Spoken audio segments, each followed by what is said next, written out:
Greetings, I'm RSV, and I wanted to continue the discussion that Kaoiji started about is PSO2 pay to win? And I know I probably won't actually continue the discussion considering I have the community influence of a rotten potato, but I feel a bit of responsibility to continue this conversation and give my opinion as someone who is initially from the games industry. So, the question is PSO2 NGS pay to win? Okay, so short answer is, if you generalize what pay to win means, it depends on what you think it means. The long answer, however, is no. Because are you really winning spending money on PSO2? This isn't a criticism of PSO2 as a game either, and I'll explain why. Let's define pay to win first from a game industry perspective. I would describe it as any paid system that A. gives players an unfair statistical advantage over other players, B. a system that gives a player more control over the game systems by giving a player quality of life that allows them to interact more with the game, and C. any unofficial unlocking mechanism that allows players to, by default, have an advantage over others. Technically, PSO2 does have the second condition, as currently it is next to impossible to compete with whales on the personal shop without at least buying a shop pass for yourself. But there is one big reason why I personally disqualify at this point in the case of PSO2. Firstly, the personal shop isn't isolated, and secondly, unless a single player or a group of players objectively start using the mesceta in a way that is malicious to the rest of the player base, which is incredibly difficult by the way, it isn't necessarily giving players a significant advantage over others. Now, if I wanted to label the game pay to win myself, I'd go straight to fix all of them, as this is the strongest argument that could be made in my opinion. Realistically, let's say you're grinding for a 6-month period. Every 2 months of that period, new OP weapon drops. And let's say in the 2-month periods, you don't get a single fixer 4 or 5 to drop. The sheer amount of mesceta gathering from scratching gives you the power to buy those fixer 5s. This is unquestionably pay to win in the right context. The problem is that PSO2 isn't the right context for this to be pay to win. The damage increase from fixer 3 to fixer 5 is adorable. Not to mention, fixer 3 is fairly affordable and is only a 1% damage difference. Additionally, what are you going to really use that power to overcome now? Yeah, you can go solo the purple battle tier, but realistically, why would you do that? There is no PvP in the game, so there's even less reason to say it's pay to win. But what does buying fixer 5 do?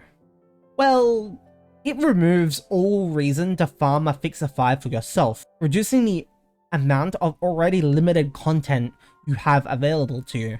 Another example of this is, every time you scratch 30 times and get the reward ticket, you are essentially invalidating 10 weeks of dailies, which isn't a very long time period, by the way. Like, if you actually look at playtime, you're invalidating this period of time, or however long it takes you to farm 8 million mesceta in the first place, by selling on the shop market, which probably means you're a Dolphin or you're using those 3-day shop passes in a healthy way.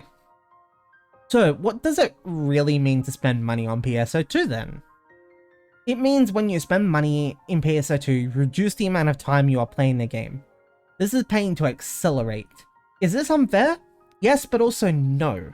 It's unfair as it takes away resource constraint issues.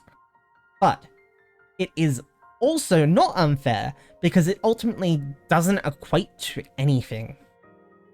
By getting BIS, the only thing you have achieved is BIS.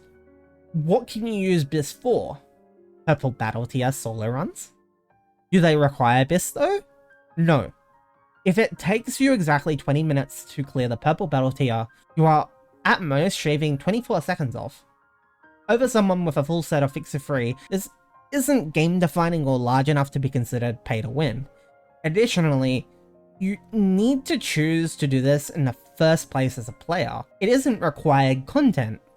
It is instead side content you can choose to do if you really feel like it. And this is a big problem with a lot of NGS's content in general. A lot of it is framed as side content. Like, for example, urgent quests are framed as side content, and so are the battle TR. They're not something that were engineered to actually take on as main content in NGS. They don't really feel important. The next Vera urgent quest is an exception to that because we had that story quest to back it up, but everything else just doesn't feel like it relates at all to the story. NGS aside, however, what about base game? Because we all know that base game is in a pretty shafted state right now. Well, to get BIS in base game? Well, let's find out. To confirm if base game is pay to win or not, I first went to the PSO2 Wiki and then accessed the pages where they talked about titles. In NGS alone, and I will include this as well, you can gain approximately 300 to 600 SG. I do not know the exact amount, but I believe it is in that ballpark. Plus, of course, there are daily rewards.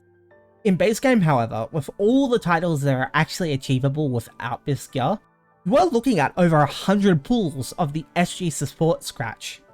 Wow. I thought personally that there was a lot less SG than that in the titles. I was highly mistaken. I was under the impression that base game was incredibly skewed to the point that you did have to pay at the moment. But when I actually went to look, I only got through the first 3 categories and passed 10,000 SG before getting to this point. So honestly, that is a lot of SG. And it's debatably more than enough to realistically complete your augment set. Given that you need 8 to 10 augments from the SG scratch, you need a potency augment of your type, you need 3 mark augments as well, and on top of that you need weapon augments, so I'd go for Divine Receptor and Exceed Receptor, and then just not run Guardian Soul with Grand on weapon. Or run Guardian Soul 2 if you're crazy. However, I have to say, and it's probably more realistic than that as well, however, this is not the only barrier to your gear in base game. Your gear progression is also stunted by augment transfer passes. A weapon can be made with an Exceed and Divine Receptors, as well as a Grand Augment or Guardian Soul if you craft it into an 8-slot weapon. This, however, is expensive if you want to use Guardian Soul, and I highly recommend just going with the Grand Augment and Exceed and Divine Order. It is just a lot cheaper. Meaning, you only require augment transfer passes for just your units, and that is a total of 405. Realistically speaking, it is possible to get up to 300 passes through titles. More if you can do things like beat Phalig on 10 classes. Meaning, it's going to take an additional 3 months at a minimum, on top of whatever else you have to do to obtain enough transfer passes. Is it possible to complete a full gear set in 3 months without spending a dime? Honestly, I'm unsure, but I am pretty certain it's mathematically possible. So, what's my conclusion here? Is base game pay to win or not? Well, the answer is, I don't think so. Again, you are just annihilating content for yourself. You have a minimum 3-month time gate anyway to get the materials you need. More if you can't get the titles that reward the passes. In this case, it isn't even pay to accelerate anymore. It's just kinda stupid to spend on base game gear. And even spending on mesceta isn't that viable in base game, because you're better off just running Cradle of Darkness, and with all honesty, you're probably not even going to be in a situation where you relatively need to farm mesceta unless you want fashion. So, having said all this, what is my overall conclusion? Spending money in PSO2 reduces the time needed to play the game, as in, you reduce the content available to you by reducing the need to do it in the first place. Which in this case is basically play to complete the game, not win. This further highlights the need for systems that give the player, especially whales, reasons to grind content, because this shows a contempt for whales.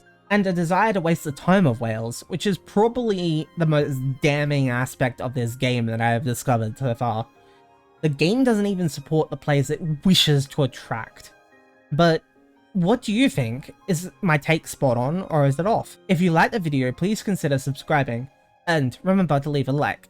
I have been RSV, and I will see you next time.